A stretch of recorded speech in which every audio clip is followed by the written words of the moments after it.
Well, I think that's probably true.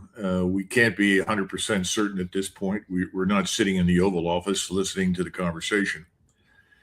But I would back up for a minute and try to offer an analogy of sorts that might explain where we're headed next. A lot of people don't understand this, but in 1914, when war broke out and the Russians decided to mobilize against Austria in support of Serbia, there was no unanimity in the British cabinet about going to war. In fact, most of the cabinet initially discussed the possibility of going to war with Germany and said, well, we've had lots of wars with the French. We've never had any wars with the Germans. Our interests don't necessarily collide, and therefore we probably don't want to become involved in this. But the outcome was no, no, no. They violated Belgian neutrality. We signed this obscure act over 100 years ago. We've got to go back in and support the French. Well, Winston Churchill was one of the principal warmongers. Surprise, surprise. And he convinced the cabinet that the war would be decided in an afternoon in the North Sea by the Royal Navy. There would be a giant fleet action between the Atlantic fleet of the Royal Navy and the German fleet. The Germans would obviously lose, and losing that opening battle at sea, then there would be a reluctance to continue, and the war would not break out on land.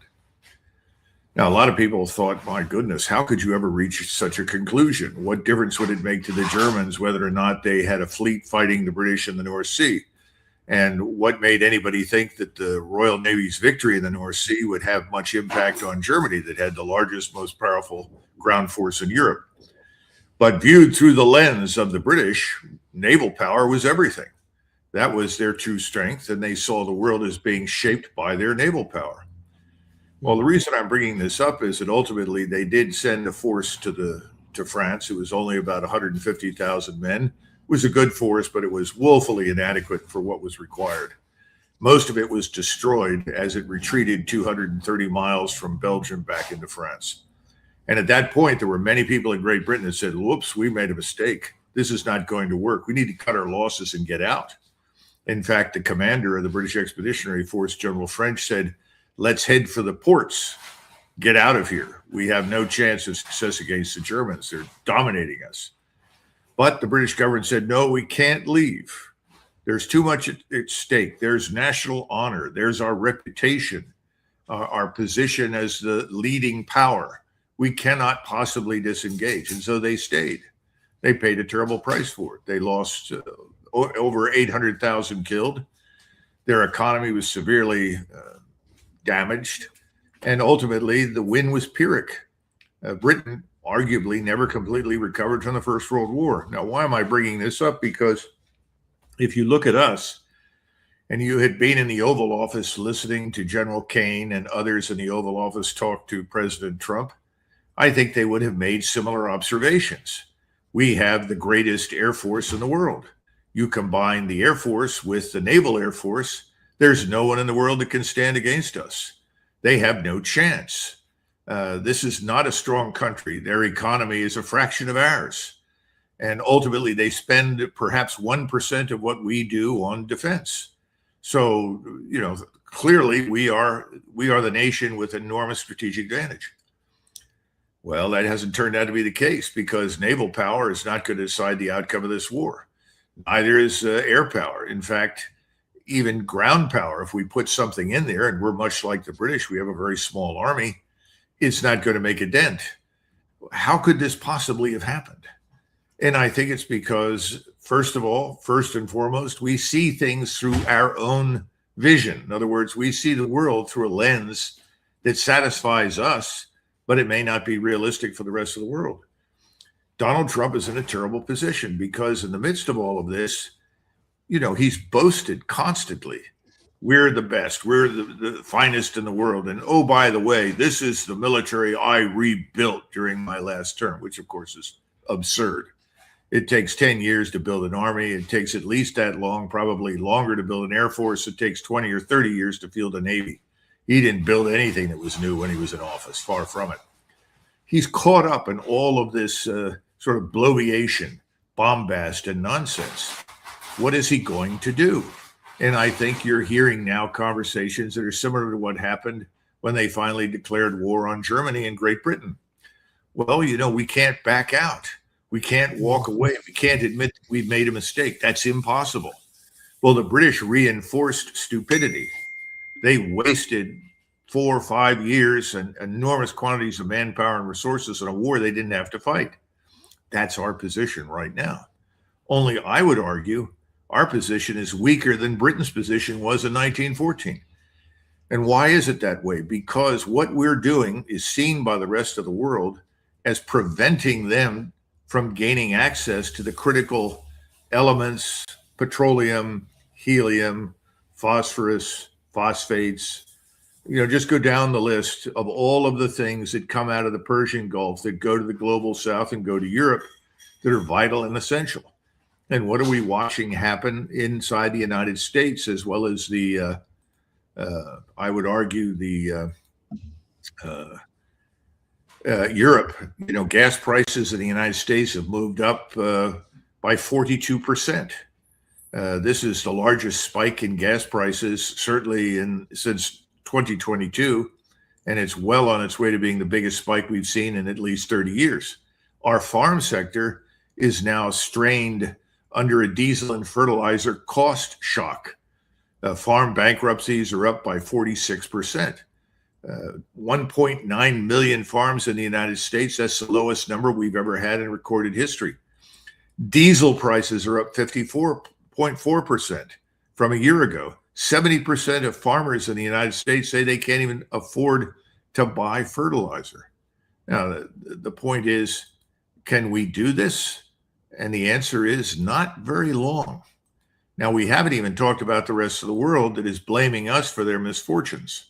And with considerable justification, I would say, we set up this separate blockade. Now, why did we go to a blockade? Because we didn't know what else to do.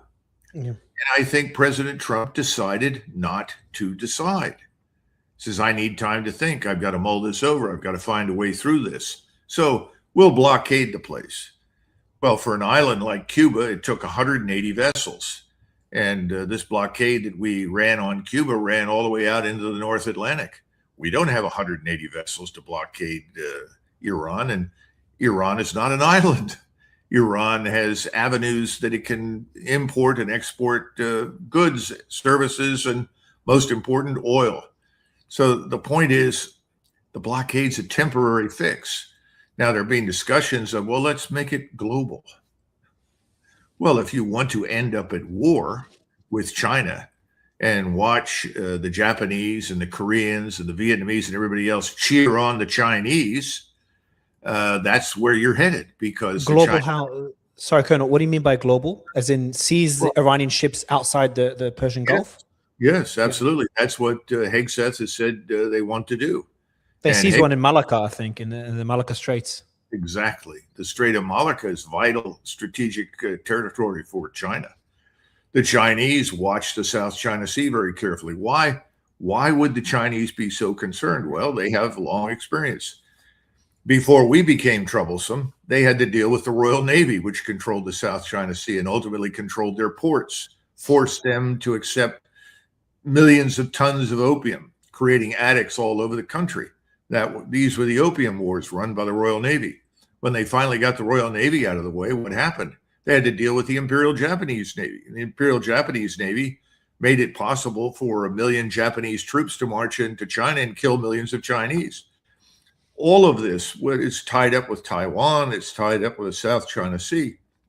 The Chinese are only going to sit quietly for so long until they finally say, the Americans are nuts. They're dangerous. We can't allow this to go on. They have a fleet. They have the capability. How long do they wait before they steam down into the South China Sea and steam right through the Strait of Malacca? Because after all, our little global blockade, if we implement it, is just going to further constrain everybody else's access to the Persian Gulf. Because we're checking not only everything that comes out, but we're probably not going to let anything go in. This entire thing is a catastrophe. And Donald Trump has to make a decision. What are the 3 calls that he can make? He can say, this is stupid. And on humanitarian grounds, I'm ending our conflict with Iran. We're going to have to find other ways to resolve our differences. That's number one. Number two, well, I'm going to keep this blockade up as long as I need to until the Iranians are all starving to death and finally, cry uncle, as he mentioned the other day. Well, that's not going to happen. The Iranians are definitely going to survive this. They're living in a giant fortress surrounded by mountains. They have inexhaustible quantities of missiles and unmanned systems. They can strike anything that comes within 500 miles of their borders or more. They're not going anywhere. So that brings you back to what you asked to begin with. Why not resume the kinetic strikes? Why not begin again the air and missile war? And remember, you've got thousands of ground troops that, at least in theory, could be employed in the Persian Gulf in some fashion. So what is he going to do? And again, you've got to go back to what's the nature of Trump? And the nature of Trump is Roy Cohn. And what did Roy Cohn teach him? Number one, deny everything. Number two, attack, attack, attack. Number three, twist everything into a victory. But Donald Trump is not a stupid man. He can't simply walk away from this and say, well, we destroyed everything. We won. I mean, you can only tell everybody so often that, we defeated their Navy. We defeated their Army, Air Force, which are both inconsequential to the Iranians. And nobody buys it. So that means he faces national humiliation. So I think the only way for him to get out of this is to recognize that we are suffering more at home as a result of this than is good for him politically and good for the American people. And then secondly, he's got to realize that the entire world is gradually aligning with Iran against us. So what's he do? He should get out. He should stay on humanitarian grounds. I owe it to the rest of the world. This is a global problem. We're not going to solve it with military power. But I don't see him doing that. So I think he'll strike. There's the statement by Trump. The blockade is genius. The blockade is 100% foolproof, which shows how good our Navy is. Militarily, we've wiped them out. They have no military left. The Navy's at the bottom of the sea. The Air Force is never going to fly again. Now, that's all political talk is expected from Trump. Now, this is the statement that I was speaking to Professor Fouad Izadi earlier today, and it seems Iranians took offense to it. His rhetoric is doing the U.S. a disservice because the Iranians are not the people they're not the type of people that want to be humiliated. And they've said that to him, according to the Wall Street Journal. They said, your rhetoric is making it harder for us to negotiate with the decision makers so they concede anything whatsoever. He doesn't seem to have changed his rhetoric. Here he says, now they have to cry uncle. That's all they have to do. Just say, we give up. But their economy is in real trouble. It's a dead economy. So we are in a position where, option two is an economic blockade to see who blinks first. How long do you think the Iranians could sustain this? I think they could sustain it for months. I don't know how many months, but it's certainly many, many months. And they've got the Russians and the Chinese who are going to help them and assist them in any way they can. They're going to continue to trade with everybody who will trade with them. And that's most of the world. I think the problem is far greater on our side. This is not an existential war for us. This is a war we never needed to fight. We're involved in this war because of Israel, because of Mr. Netanyahu essentially said, no, we can win this in a few days, and this will remove an existential threat to Israel. Well, that hasn't happened. The existential threat to Israel is now, in my judgment, even greater than it was before the war began. Colonel, how can Trump accept the Iranian demands? I understand they've got the upper hand. I think Trump has shown not only he wants to walk away, but he's happy to give up a lot of the initial requirements, the initial requests he had at the beginning of the war. But we're in a position now, and I've said this to others as well, is that the Iranians are, they're asking for things that would be impossible for Trump to accept. Accepting Iran to control the Strait of Hormuz with no time limit whatsoever just diminishes completely destroys the U.S. image of having the world's most powerful navy, of the protector of the seas and international trade, and the U.S. being the most powerful military in the world. Changes the global world order where other countries could do the same in their own straits. I think it just diminishes the U.S. to such a level where it's no longer a political loss for Trump, but it will have catastrophic consequences for the states. That's for the Strait of Hormuz. And to walk away without actually having any concessions on the nuclear program is also a humiliating loss for Trump. He cannot even twist, as Roy Cohn says, he can't twist this into a win. So shouldn't the Iranians also concede something? I'm not saying concede everything. Request the lifting of sanctions, the unfreezing of assets. That's their right. You know, you can say they've been under economic warfare for decades. That's fine. And they give up concessions on the nuclear program. But the Strait of Hormuz control with no time limit seems to be a pretty extreme demand.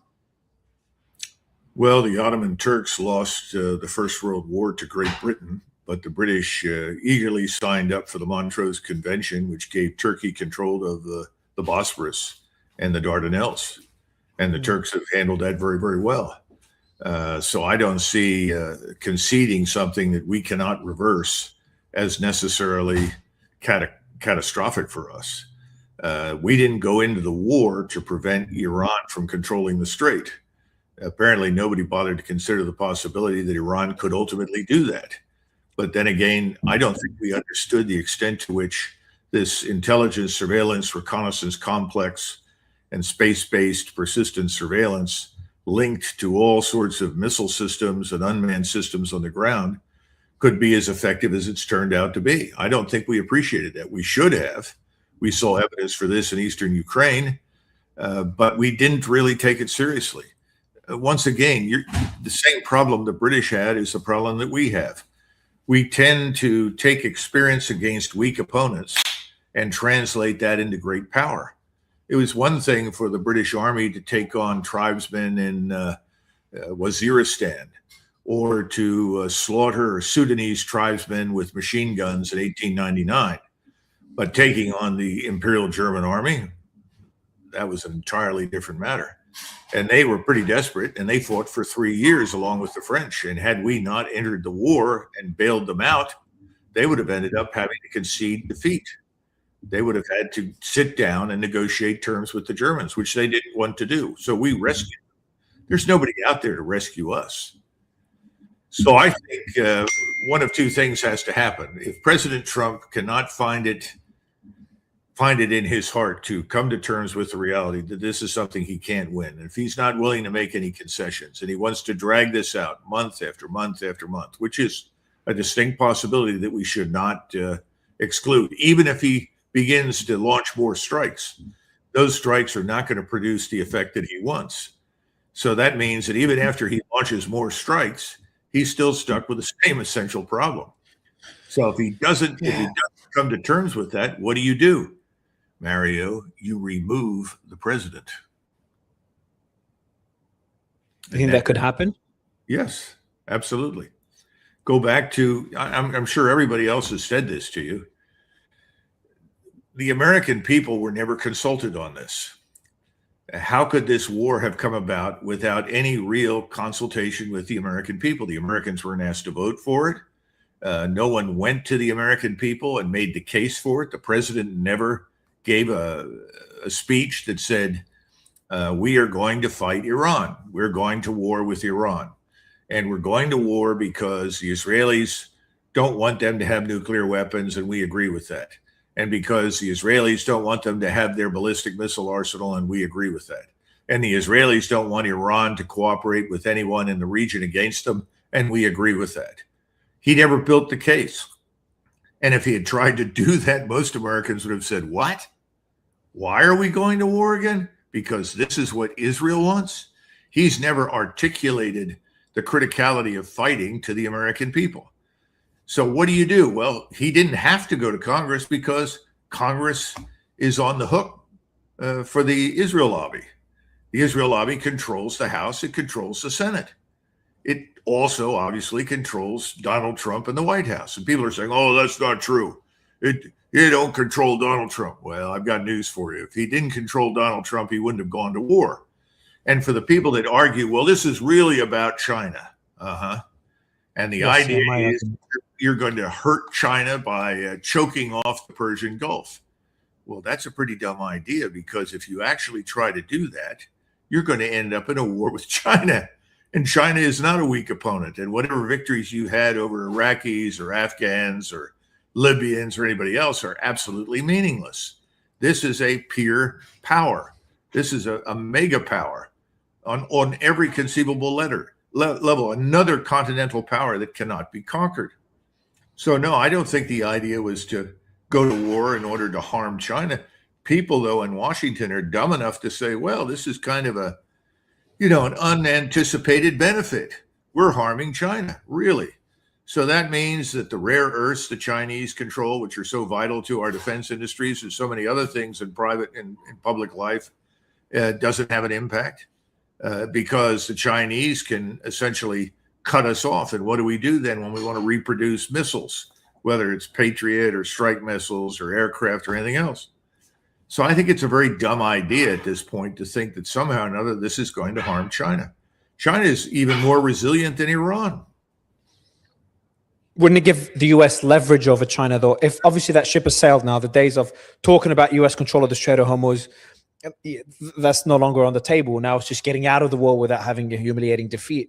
That's what we're trying to achieve. And the Iranis are not even letting Trump achieve that. Do you think there's elements within the IRGC that not only don't want to concede and they're emboldened after this war, but they actually want to drag the US back into the war? There's been reports about it, but it's impossible to find out what's happening in Iran.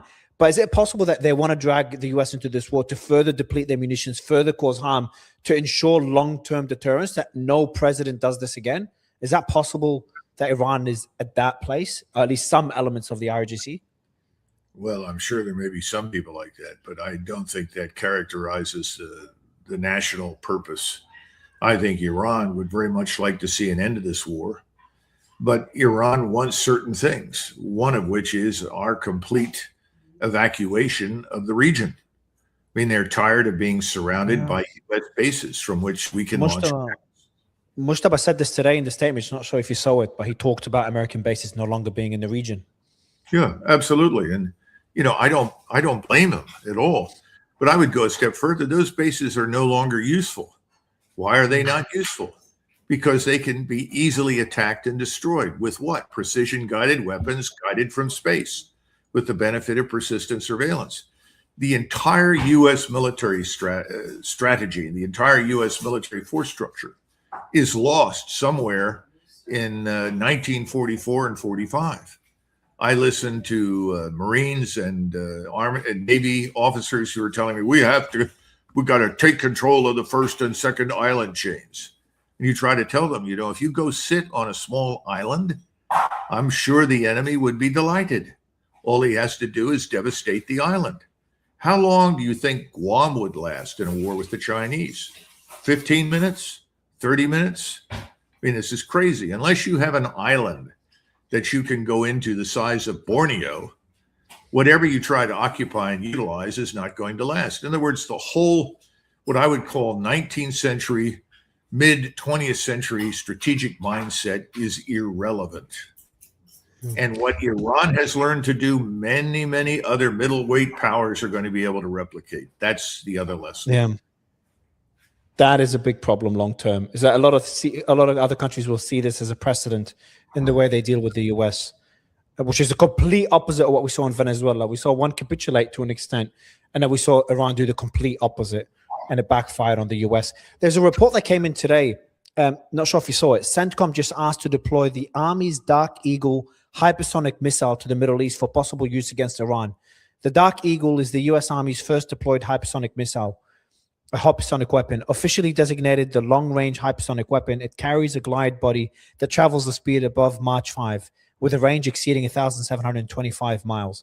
It's designed to strike high-value, time-sensitive targets that current weapons can't reach in time or can't penetrate, which is like hardened underground facilities, deeply buried command bunkers. Do you know anything about that hypersonic missile that they're referring to? Well, I know what you said. I am uncertain about the claims that are made. We don't know with certainty what it will or won't do in terms of explosive power. So we'll have to wait and see when it's employed, whether or not it performs to expectation. A lot of weapons that were employed at the beginning of the Ukrainian-Russian war did not perform to expectation, both Western and Russian. Until you start to use these things, you can't be 100% certain. But it makes sense that President Trump is trying to convince himself that one of these weapons is going to rescue the operation. This is what happened in the last year of the Second World War with Hitler. He reached for anything that promised victory, and he looked at a number of silver bullet weapon systems. Now, those silver bullet weapon systems could have been enormously powerful if he had started on that path back in 1940, but he was 4 years too late, and frankly, those weapons made no difference to the outcome of the war. I would argue right now that we're in a similar position. So we bring in these hypersonic missiles. That's great. How many hypersonic missiles are we going to fire? How many can we produce in what short period of time? How much intensity can we sustain with those weapons? I mean, these are all the critical questions. I don't know, but my suspicion is you're not going to be able to do much with that particular weapon system that is going to change the attitude and mindset of the Iranian government. And that's for the reasons that you already brought up. What possible sane person would sit down and negotiate terms with this current president and his government and buy it? Can you believe anything we say? Where's the evidence that we will carry through on our promises? There just is none. Probably one of the most important treaties we ever signed was the Intermediate Range Nuclear Force Treaty, the INF Treaty. And we casually dismissed it out of hand. And that was a very, very important development because it relieved us and the Soviets at the time of the requirement to build those things. Because if you built enough of them, they had a chance inside Europe, which incidentally is much smaller than what you're dealing with right now in Iran, to have a war-winning capability. So ultimately, both sides said, fine, we'll eliminate the category. We threw it out. We don't know what's going on right now. We've discarded all of the not peacekeeping, but arms control regimes that we formerly relied on. So we have no surveillance. We don't know with absolute certainty what our potential opponents have or what, and they don't necessarily know what we have. So I guess my point is, why would the Iranians negotiate with us at all? For them, the best case is we give up and leave. So the Iran's Navy commander said soon will reveal something they deeply fear right on their doorstep. You've got another political leader, senior Iranian official, Mohansen Rezai, said, we will not tolerate a naval blockade. And if the blockade continues, Iran will respond. At the same time, Axios reports that Brad Cooper, the CENTCOM commander, will brief Trump next Thursday, or that's today, the reports today. So he'll brief him in a week on military strike options against Iran. Options include short and powerful strikes on Iranian infrastructure, ground operations to seize part of Hormuz, and a special forces mission to take Iran's uranium directly. So it's like all the things we've discussed, they're all being discussed. All the options are on the table, apparently, according to Axios, and there was a similar report by another outlet a few days ago. And Iran has made it very clear that if they're back into war, there's going to be gloves off for them. They're going to target the energy infrastructure in the Gulf, close the Bab el-Mandeb Strait, and cut my internet off, Colonel. They're going to cut off the undersea cables. They're going to damage them for the Gulf countries. What is a full-blown war? First, not a full-blown war. If Trump takes any of these recommendations from Brad Cooper, how will Iran respond, and what would a war look like? And how would it? And could we get into an escalation trap where one thing leads to another, and we're in another quagmire? Well, the real question is, who has escalation dominance? Do we or the Iranians? And I would argue that the Iranians are now in a position to dictate the escalation. I also think that President Putin's call yesterday to President Trump was focused on this very issue. Now, I don't know what passed in that phone call, and there's no reason why I should. But I rather suspect that President Putin may have told President Trump something along the lines of what you just said. This is an existential war for Iran. We attack them again, or you attack them again, and they will respond with everything they have. They have no incentive to moderate their response. They have no incentive to believe anything you say. So Putin's recommendation was, don't go back to war. Find a different way out of this. And I'm sure that President Putin offered to support whatever negotiations were held. And ultimately, if the Iranians were going to agree to anything that we put on the table, I imagine they'd want Chinese and Russian guarantees that they will support Iran in the event that these agreements are violated. So I think the Iranians are now in charge. They have the strategic initiative. They can dictate the escalation. We are limited. We're still 7,000 miles from home. Everything requires transport over a great distance to reach the battle space. And we're wearing out a lot of equipment. We're wearing out a lot of people. I was glad to see the Gerald Ford is headed home, because those poor bastards need a break. They've been through a lot. People don't know what it's like to go to sea for long periods of time. And all the equipment needs maintenance. So right now we're down to 2 carrier battle groups plus whatever the Air Force can mobilize. And now they're looking at these hypersonic missiles that, as far as I know, may have been tested, but certainly never tested under combat conditions. It's a measure of desperation, Mario, on the part of President Trump. What can I find? What can I get? What can I use that will make these people submit to me?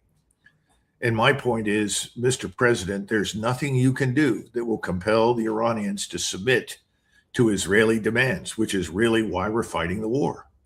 And there's no incentive for Russia or China or India or Japan or Korea or Vietnam or anybody else to step in and stop this. There are a lot of people right now looking at what's happening to us, and they look at this as comeuppance for our extreme arrogance and mistreatment of so many people in the world over many, many years. Americans don't understand this. In the United States, anybody who is in a U.S. military uniform wears a permanent white hat. He's a good guy. Everybody he fights is a bad guy. But the rest of the world doesn't see it that way. And I think right now, there are a lot of people who would like to see us be embarrassed. So I think the smart move for President Trump is to go back to what I said. This is a terrible crisis. It's harming everyone. It's time to open the Persian Gulf.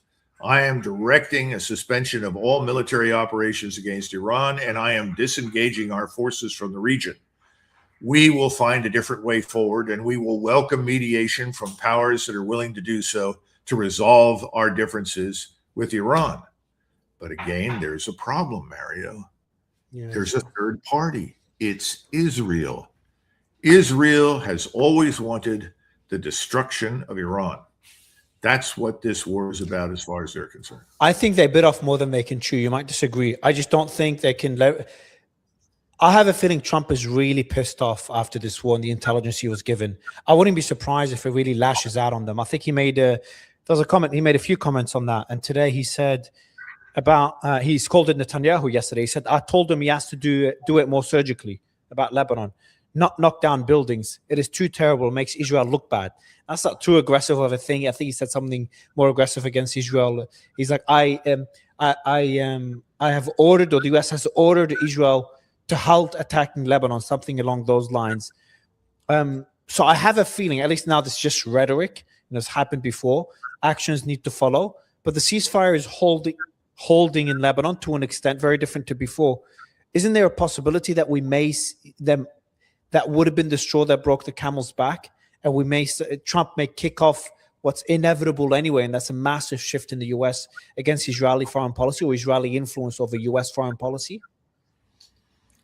Well, if there's enough rain and sunshine, then I suppose the grass that surrounds my home will flourish. You're asking a question I can't answer, and you're asking it in a hopeful way. I don't see any hope.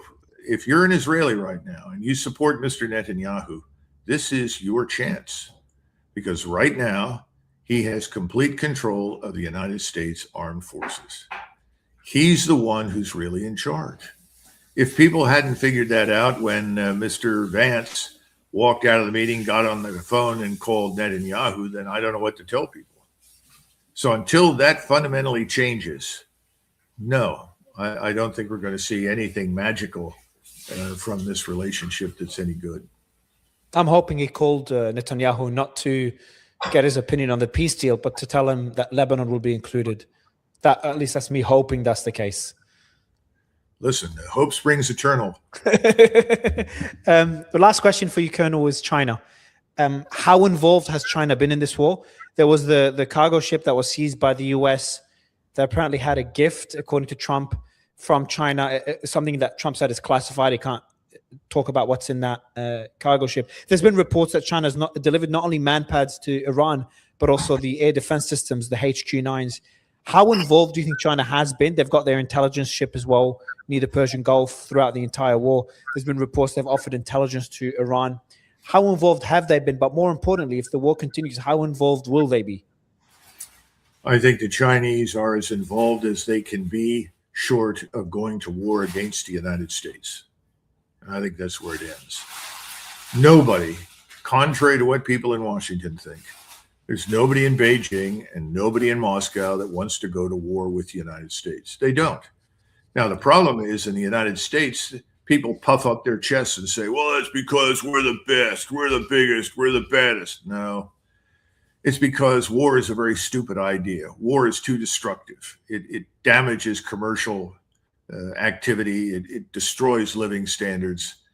Nobody wants anything to do with it. We're the ones that talk about war. When you go to conferences in Asia, it's always the United States is trying to argue that everyone should join them in some sort of new trilateral relationship to attack China. Very recently, we had the Army 4-star in Korea, a place where the people would very much like the U.S. military to get out and go home. We've been there for over 70 years. They're sick of it. They think we should leave. They do not feel threatened by China, and they know that North Korea is not going to attack them. But he made a comment publicly and said it's time for us to link Japan, Korea, and the Philippines together to build what he called a kill web aimed at China. What he's really talking about is what you're seeing in Iran, a system of ISR strike, intelligence, surveillance, reconnaissance assets of all types and kinds, from seabed to space, linked to all kinds of standoff attack weaponry, long range, medium range, short range, and aiming all of it at China. You know, we have a battery of theater ballistic missiles sitting on the northern island of Luzon in the Philippines aimed at China. I mean, if you're Chinese and you listen to this nonsense, you see where we are, what we're doing, you're convinced that you have to be on your guard. You don't want a war, but you're looking at the people in charge in Washington and saying, these people want a war. So Iran, which is a major supplier of petroleum products to us, is someone we're going to help and support. It's also vital to the Belt and Road Initiative. And the whole Belt and Road Initiative sprang up not because somebody in China woke up and said, let's rebuild the Silk Road that used to operate effectively when it was under the Mongolian Empire. No, they said, we have to have an alternative to sea-based trade because there's this organization in the Pacific. It's called the U.S. Navy. We don't know when they'll try to blockade us. We don't know when they'll try to destroy our ports and prevent us from doing business. So we need to have a network of roads and railroads all over Central Asia, reaching all the way down into Iran, eventually across, I would suspect, the Suez and into Africa, as well as all the way to Rochefort in France on the West Coast. These things are viewed as strategic necessities, as vital to Chinese national security. So yes, the Chinese are going to do everything they can to help and assist the Iranians survive this experience. By the way, the Russians are doing a great deal as well, but the Russians are still tied down in eastern Ukraine because President Putin has hoped against hope for years that he could negotiate an end to the war. I think it's finally beginning to sink in that no one is going to sit down and negotiate with him. Now, that may change if we get rid of Merz in Berlin, we get rid of Starmer in London, get rid of Macron in France. But until that happens, he's going to have to win the war once and for all. And I think that's where the Russians are headed. So he's not going to get Iran's not going to get quite as much from Russia as it's going to get from China. But everybody is viewing us through the same lens. The lens that we're viewing the rest of the world is distorted. It's unrealistic. It doesn't fit.